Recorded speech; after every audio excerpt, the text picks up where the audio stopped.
All right, hey everyone, it is Mindset Monday. It's Dr. Trevor. It's great to be with you guys today. Hope you guys are having a great Monday and a great start to your week. So today, for our topic, we're going to talk about the power of presence, specifically around combating anxiety by grounding in the present. So as we jump in today and we talk about the power of presence, I think it's important that we kind of have a framework or a context about why this is so important. When we think about our emotional experience, or even when we think about our thought processing, we are often drawn into the past or we are pushed into the future. I mean, just think about this very, very simply.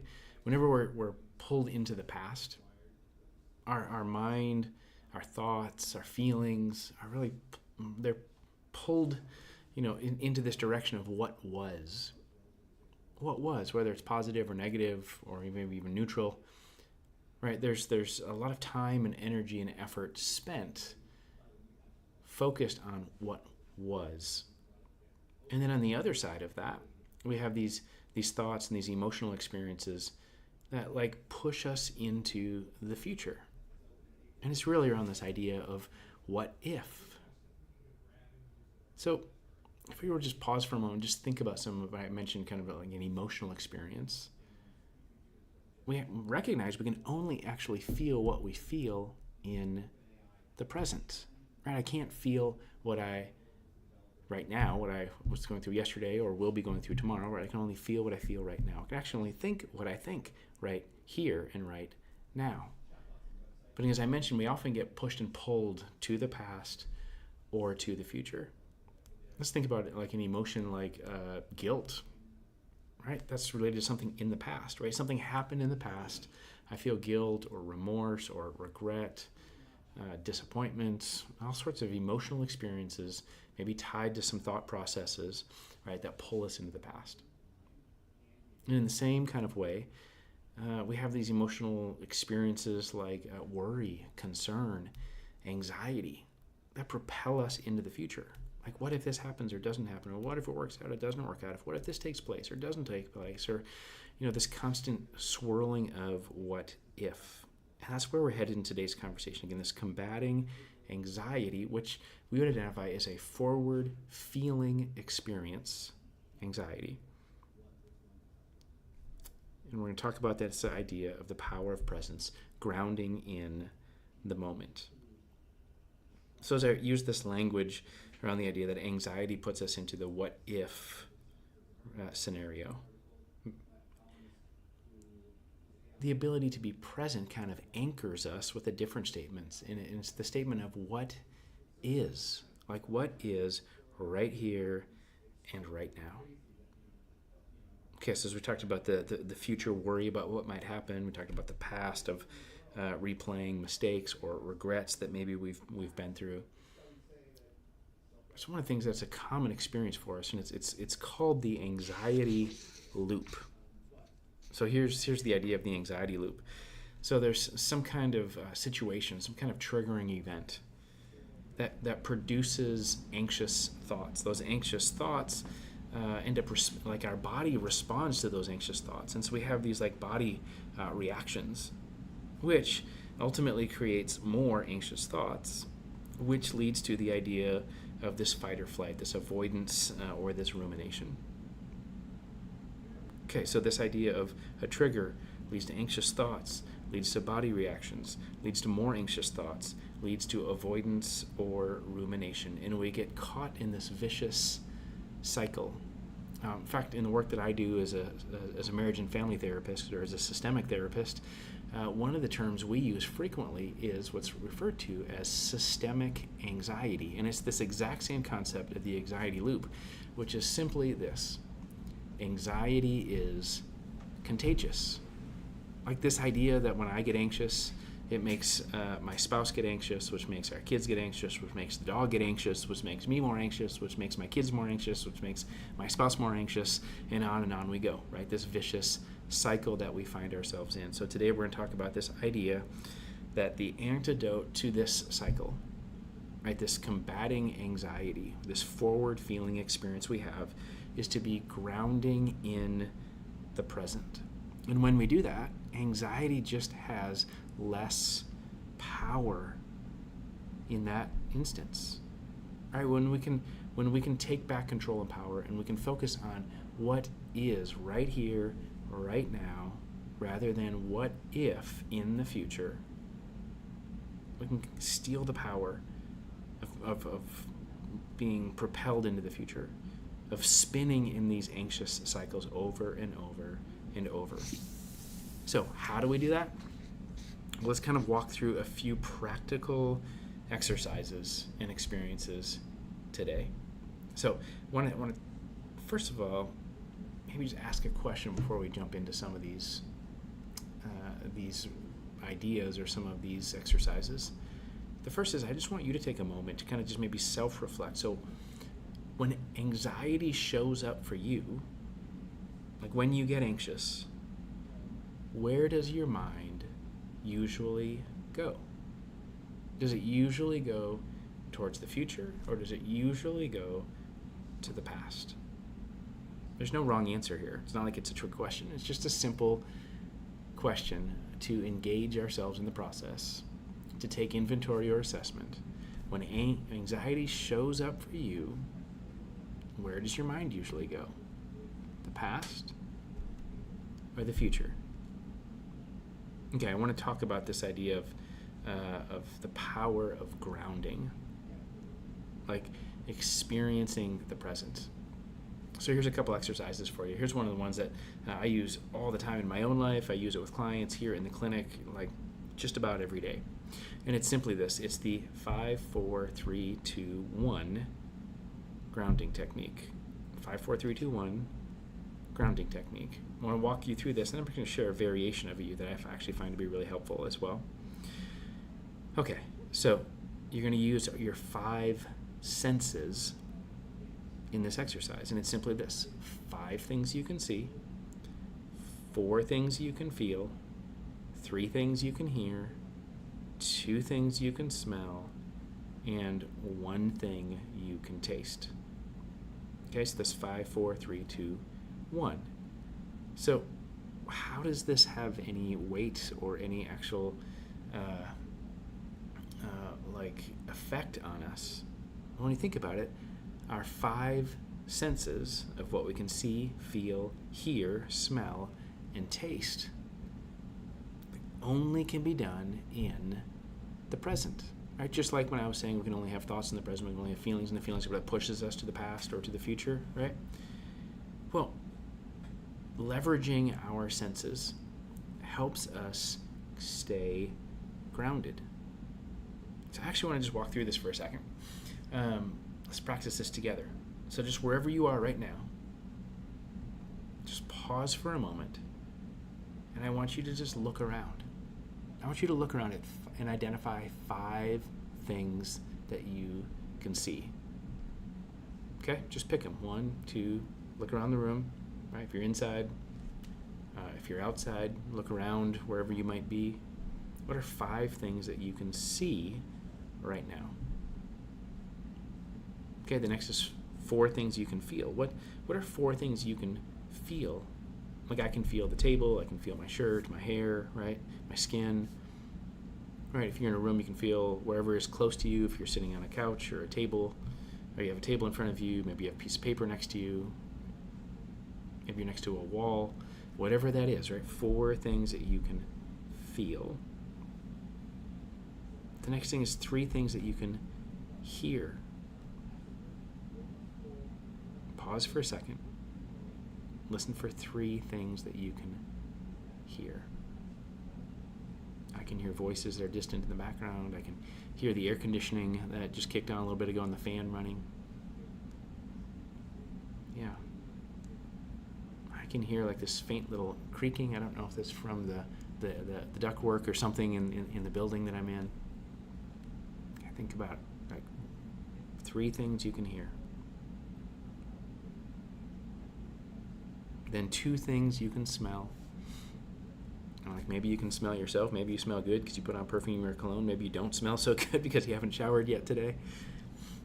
Maybe you can smell something in the space that you're in. If you're outside, maybe you can smell in the air, you smell flowers. If you're inside, maybe there's a scent that is just associated with the room that you're in. Okay, and then this last one thing that you can taste. Now this one you might recognize, well, maybe I need to find something that I can taste. You can take a sip of coffee, or have some water, or if you have a mint next to you, or you're in the middle of a meal, right? One thing that you can taste. So here's the question that I want to just process with you and kind of debrief together. How did that shift your awareness? How did that shift your awareness? Whatever was going on in your mind, wherever it was kind of spiraling or spinning, wherever it was going, this exercise, now what I found for myself is it helped me kind of focus.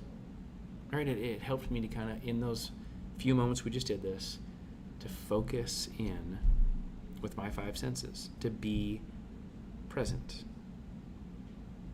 I'm curious for you, did you notice any shift in your posture, or notice any kind of experience, like for you physically, like in your body, like maybe your shoulders dropped a little bit, maybe your breathing changed? Did it shift or change anything for you cognitively? Like when you paid attention to the 5 things you were looking at?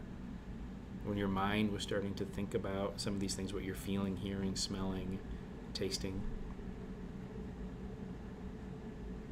Okay, here's another exercise. I want to share a variation of this with you. Okay, and this one is actually, it's a simpler version of the 5, 4, 3, 2, 1, but it's the same idea.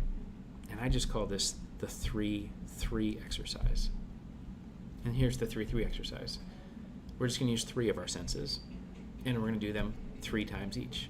So here's what I want you to do with the 3-3 exercise. I want you to be able to look at 3 things. So identify 3 things that you can see. Okay, that's sense number 1. 3 things you can see. The second one is I want you to hear.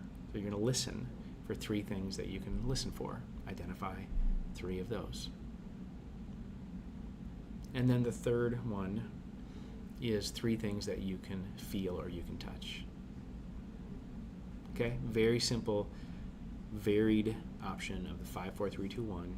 It's just the 3-3 exercise. One of the things I love about that one is you can actually do it without anybody noticing.